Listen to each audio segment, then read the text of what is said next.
They are the independent audit watchdog who are responsible for overseeing the audits of public companies and SEC-registered brokers and dealers.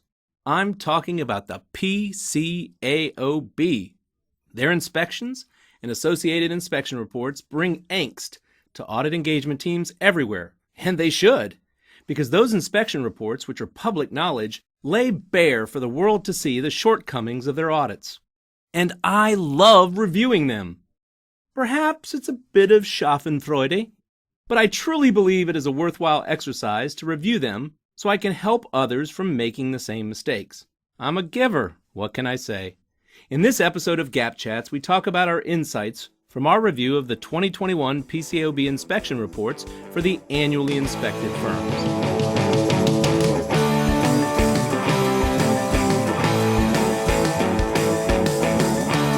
Welcome to GAAP Chats, the podcast dedicated to all things accounting, brought to you by GAAP Dynamics.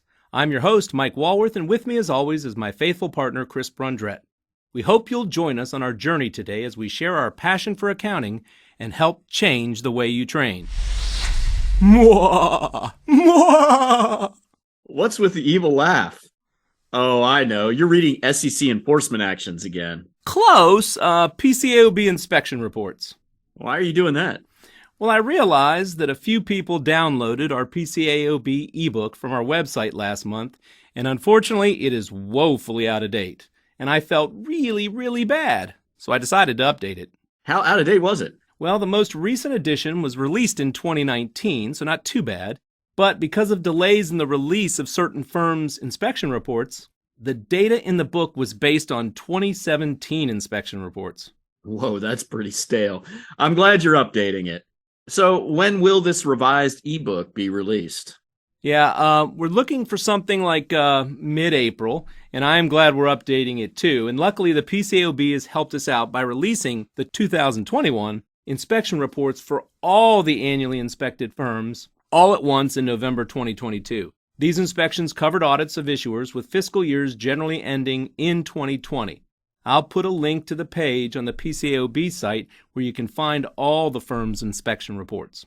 So for those of you in the audience who may not know, the Public Company Accounting Oversight Board, or PCAOB, inspects registered audit firms to assess each firm's compliance with PCAOB standards and rules, as well as other applicable regulatory and professional requirements. Yeah, in general, the PCAOB inspects each firm either annually or triannually, and that triennially, once every 3 years, depending on how many issuers they audit. If a firm provides audit opinions for more than 100 issuers, the PCAOB inspects them annually. If a firm provides audit opinions for 100 or fewer issuers, the PCAOB in general inspects them at least triennially. Well, Mike, thank you for that definition of triennially, right? But I know in our training materials, we only look at the inspection reports for the annually inspected firms. Obviously, the Big Four will make the list, but what other firms does the PCAOB inspect annually? Well, besides the Big Four, and just for our listeners, the Big Four, Deloitte, PwC, EY, and KPMG. So besides those, for the 2021 inspection cycle, that's the one we're looking at, the other annually inspected firms were RSM, BDO, Grant Thornton, Crowe, Moss Adams, Markham, Witham Smith plus Brown, and Cohen & Company. Wow, that's quite a few firms. Definitely some new additions, if I recall, since our last ebook. Yep, Cohen & Company actually joined the party in 2017, but since then, the PCAOB has added Moss Adams in 2019 and Witham Smith plus Brown just this year in 2021. Any idea if this list is going to be the same next year? Are we going to have additions again? Well, it depends really on the number of issuers, right? I mean, as the issuers drop down, they may not be annually inspected anymore. And if they get more issuers, then, they are. But according to the PCAOB website, for the 2022 inspection cycle, they're adding two more, Baker Tilly Virchow Krause and BF Borgers CPA. Those two are going to join the party next year. All right, now, very familiar with Baker Tilly Virchow Krause, and they've been kind of getting larger over the years. But BF Borgers, I've never heard of them. Well, neither have I, so I did a little research. Okay, BF Borgers CPA PC is based in Lakewood, Colorado, and is registered as a PCAOB listed firm. And this is from their website. BF Borgers currently performs 10K audits and 10Q quarterly reviews according to PCAOB standards for over 80 publicly traded companies around the world. These companies range from startup and development stage to successful mid-market companies. And check out this headline, Chris, from March 25th, 2022. It was a Accounting Today article. BF Borgers dominates 2021 SEC client rankings. Reading that article, it states that firm added 39 new SEC clients during 2021, more than any other firm. All right, Mike, first of all, I've heard you saying Borgers and Borgers. I'm going to go with Borgers, like burger, right? Okay, it's not fine. a Berger, Okay. right? Yeah, but who fine. knows? Who knows, right? Because we really aren't familiar with them. They're kind of a newcomer, but I mean, that's pretty impressive. This growth, how big are they at this point? Well, we use there's a company out there, Inside Public Accounting. Mm-hmm. And Inside Public Accounting, they list an annual list of like the top firms, largest firms in the United States. They used to do like the top 100, top 200. Now they're up to the top 500. But what's interesting is this BF Borgers doesn't even show up in the top 500 largest U.S.-based accounting firms. All right, now that's strange because if you look at that list of top 500, when you get to towards the upper 400s, these are pretty small firms at this point in time. Mm-hmm. So I find it kind of strange that this entity is auditing 80 plus issuers. These are SEC registrants, and they're not even in the top 500s. So, I mean, what else did you find out about them? Well, I looked them up on their on LinkedIn, and their LinkedIn company page lists the company size at 2 to 10 employees. You mean our company, GAAP Dynamics, which I find pretty small, yeah. is actually larger than a firm that audits over 100 issuers. Yeah, and the firm's website shows only one managing partner and one audit director. That's it. Oh, and here's an interesting tidbit. The audit director must be fairly new because the old one has been barred by the PCAOB from being associated with a registered public accounting firm. Wait, what? Yeah, here's the headline from the PCAOB press release dated May 24th, 2022. PCAOB sanctions former BF Borgers audit director for violating PCAOB rules and standards in 4 audits of 3 public companies. Oh, boy. So what's your prediction then for the results of their 2022 PCAOB inspection report, considering the new audit director came in, about midway through 2022? And they're auditing 100 clients with only 2 people? I don't know, Chris. What did Clubber Lang predict in Rocky III? Pain. Yeah. I would like to be a fly on the wall during that inspection. Let's say that. Well, enough about them. What other interesting stuff do you have for us based on your review of the 2021 PCAOB inspection reports for annually inspected firms? Well, before we dive into our insights, let's first do a bit of a level set. Within the reports, the inspection observations are divided into 2 parts, Part 1 and Part 2. What's the difference? Well, Part 1 is all about inspection observations related to deficiencies noted during the inspection, and this part of the report is also divided into 2 parts.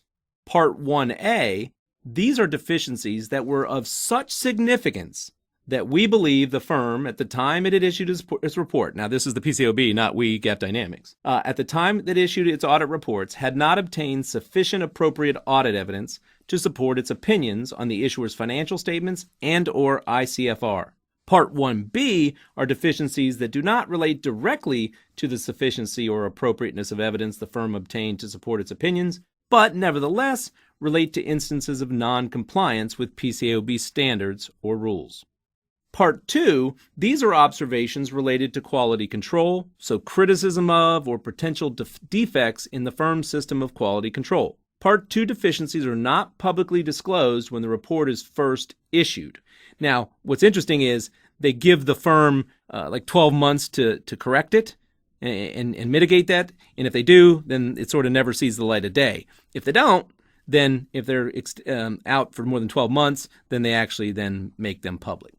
All right, but we focus on the Part 1A deficiencies, right? Yeah, that's right, mainly because the deficiencies noted in Part 1B are mostly procedural in nature. This is things like communication with audit committees, management representation letters, and the like. But the big reason is that the PCAOB doesn't summarize and report them like they do the Part 1A deficiencies.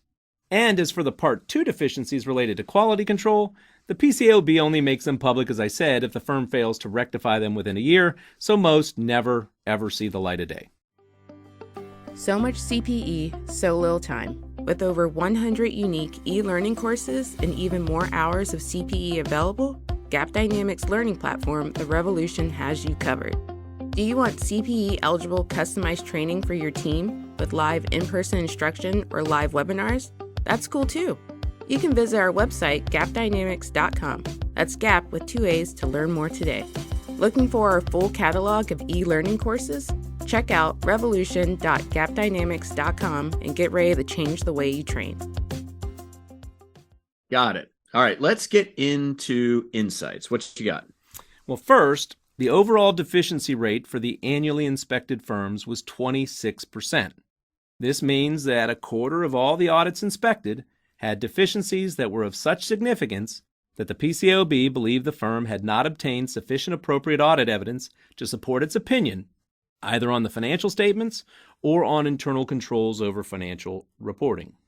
That sounds bad, but based on my recollection, the audit deficiency rate actually used to be somewhere in the mid-40s. You're right. We've been looking at these things now going on 10 plus years, but back in 2012 and 2013, the combined audit deficiency rate for the annually inspected firms was 42%, and it declined to a low of 20% in 2020, but then this year it spiked up again to that 26% we said. All right. So is there a big disparity of deficiency rates among the firms that are being inspected? And let's be general this time. Normally we don't name names. We picked on one firm earlier. That was just a very interesting case that we wanted to talk about because of the disparity in size versus issuers. But let's keep it general this time. We do want these firms to be our clients, hopefully. Yeah, hopefully. Okay, I got it. The average deficiency rate of the Big Four firms was 16%, while the average deficiency rate for the non-Big Four firms, or those other firms, was 39%. That is quite a gap. I thought the gap between these two groups was actually narrowing. It was. Back in 2012, the gap was large, but then it narrowed until 2017 and 2018. Really, the gap was gone. I think in 2017, the non-Big Four firms actually had a slightly better deficiency rate than the Big Four firms. However, the gap between the deficiency rates of the Big Four and these other firms has been growing since 2018. What's causing that gap then? Math. What do you mean? Well, let's sort of look at how we do these averages. The 16% average deficiency rate of the Big Four firms is helped considerably by the fact that one of these firms, PwC, had a deficiency rate of only 4%. Hey, I said no names. I know, I'm sorry, but I do have to call out excellence. Okay, fair enough. That is an exceptionally low deficiency rate. Yeah, Deloitte's was that low in 2020, and during 2020, PwC actually had a 2% rate. You get where I'm going. Two of the Big Four firms had exceptionally low deficiency rates over the past couple of inspection cycles. All right, so what about the other firms? Well, again, it's kind of a math problem. Of the other 8 firms, I think we said there was 12 firms we were looking at. Of the other 8, 3 of them had audit deficiency rates above 50%, with one of them actually at 76%. Oh, wow, that's not good. Nope, and it brings down some of these other firms that are doing a really good job, like Cohen & Company, who over the past 5 inspection cycles have had deficiency rates of, get this, 11%, 0%, 0%, 0%, and 13%. Wow, that's really good. And again, we weren't going to call out names, but I'll let you call out excellence once again. So, those rates are phenomenal, right? Any idea what's causing the high deficiency rates with the other 3 firms? Well, I'm sure it's a number of things, and we'll get into them more in the PCAOB ebook and in our various blog posts, coming up in the next couple of months. But if I had to put one word to the problem, I'd say that word would be SPACs. At least for 2 of the firms with the highest deficiency rates. Wait, what? That's one of my favorite topics. I know, and you couldn't stop talking about it over the past couple of years. You drone on and on and on. Okay, I get it. All But right. it will be interesting I will say one thing about SPACs. Mike. I knew you couldn't I stop. had to get it in here, right? Yeah. But I mean, the SPAC market has really slowed down, right, compared to what it was, over the last couple of years. So it'll be interesting if that changes some of these deficiency rates just by nature of the market changing. Yeah, it could be. So anyway, I pulled this paragraph out from one of those firms, the one with the high deficiency rates, their 2021 inspection report. So here it goes. This is what the PCAOB said. 15 of the 25 audits we reviewed in 2021 are included in Part 1A of this report due to the significance of the deficiencies identified. The identified deficiencies primarily related to the firm's testing of controls over and/or substantive testing of equity and equity-related transactions and revenue and related accounts. The firm significantly increased its number of issuer audits in the past 2 years by accepting a large number of special purpose acquisition companies, or SPACs. During the year under inspection, the firm audited 463 SPACs, or issuers that were formed by mergers between non-public operating companies and SPACs, so-called de-SPACs. And many of these issuers restated their financial statements to correct misstatements related to warrants and/or certain redeemable shares. 10 of the 25 audits we reviewed in 2021 were SPACs or de-SPACs, and all of these audits are included in Part 1A, meaning they had deficiencies. Well, I guess the big four then was right to stay away from auditing SPACs. What else do you have? Well, of the 380 audits inspected, okay, that's all the annually inspected firms. They looked at 380 audits out of all 12 of those firms. 98 of the audits had at least one deficiency. That's the 26% audit deficiency rate. Take 98 divided by 380. However, of the 98 audits with deficiencies, 81 of those had multiple deficiencies, meaning if the audit engagement team screwed up, they usually screwed up multiple times. But on the plus side, of those 380 audits, there were no audits with an incorrect opinion on either the financial statements or internal controls over financial reporting. Okay, so the audits being done are fundamentally sound. That's comforting.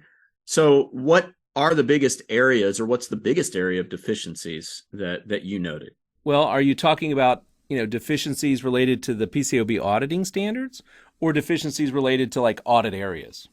Well, both. Let's start with the auditing standards. Okay. I'd imagine, if I had to guess, that AS 2201 dealing with ICFR, internal controls over financial reporting, and integrated audits tops the list. And you'd be right. Based on all the deficiencies noted, so of all the deficiencies, 37% related to just this one standard. Okay, so ICFR, 37% of those deficiencies. What other standards are issues? Yeah, in order, they are, number 2, AS 2810, which is evaluating audit results. That had 15% of the deficiencies related to that. AS 2301, the auditor's responses to the risks of material misstatement. That was 13%. Number 4, AS 1105, audit evidence. That was 13%. And rounding out the top 5, AS 2501, auditing accounting estimates, including fair value measurements. That was 8%. Interesting. We've seen a lot of focus over the last few years on auditing accounting estimates by the firms that we work with. So, it's at least getting towards the bottom of the top 5 list. Mm-hmm. What about audit areas with the most deficiencies? I bet I can guess one of those areas, and that's got to be revenue. Oh, Chris, you're in fuego. The others are, and these aren't in order, right? Because they have to do some certain analysis, for that, and it'll be more in our PCAOB ebook. But anyway, you got revenue, you got business combinations, you got allowance for credit losses, you have inventory, and finally, equity and equity-related transactions. Those are the biggies. All right. Well, the last one makes a lot of sense, and maybe even the first one, especially given the SPAC issues that you noted earlier, because SPACs involve a lot of equity-related transactions, and then ultimately a business combination, and they get kind of tricky. Mm-hmm. I'll stop there because I could launch into a big discussion about SPACs. But anyway, So interesting. Allowance for credit losses. We have a new standard. Okay. I mean, maybe that's part of it. Inventory. That's kind of surprising. So it'll be interesting, if we get into the details in our ebook, what might be going on there. So, well, but enough with that. I think we are running out of time. So, all right. Well, let me just we'll save the good stuff for. I'm not done yet. You're not just done. a little tiny bit more. Okay. I know All we're right, running out of time. Few more minutes, Mike. Okay. So let me just run for you. And this one, I'm doing this because I really want you to hear this one. The most frequently identified deficiencies related to financial statement audits, because again, I think you're going to like them. They are in order of the number of deficiencies. Number 1, did not sufficiently evaluate the appropriateness of the issuer's accounting method or disclosure for one or more transactions or accounts. Wait, that's a GAAP thing, not an auditing standard kind of thing. Yeah, baby, the GAAP is back. And so, we're getting old enough now, Chris, where we see this thing cycling through. Right. First of all, GAAP was important, then it gets to audit, and now the GAAP is back. But right. So much focus on controls, but this is really, accounting methods. That's an application of GAAP. Interesting. Yeah, things like not understanding the 5-step model within ASC 606, right? I mean, things like that. So anyway, obviously the SPAC issue too. They didn't understand whether or not this thing should be equity or these warrants should be equity or liability classified. So anyway, more on that in the ebook. Rounding out the top 5. Number 2, did not sufficiently evaluate significant assumptions that the issuer used in developing an estimate. Number 3, did not perform sufficient testing of data or reports used in the firm's substantive testing. Number 4, did not obtain sufficient evidence as a result of over-reliance on controls due to deficiencies in testing controls. And finally, number 5, did not perform sufficient testing related to an account or a significant portion of an account to address an identified risk. You want to hear about the deficiencies noted related to the audits of ICFR? Mike, as much as I would love to, I think not today. I gave you a few more minutes. I think we've already used them up. So we also need to save something for the ebook, or at least some blogs. I'll take us out. All right. So that's all for this episode of GAAP Chats, your source for all things accounting. Notes and resources from today's episode are linked in the description. And always, you can find us online at gapdynamics.com and at Gap Dynamics across social media.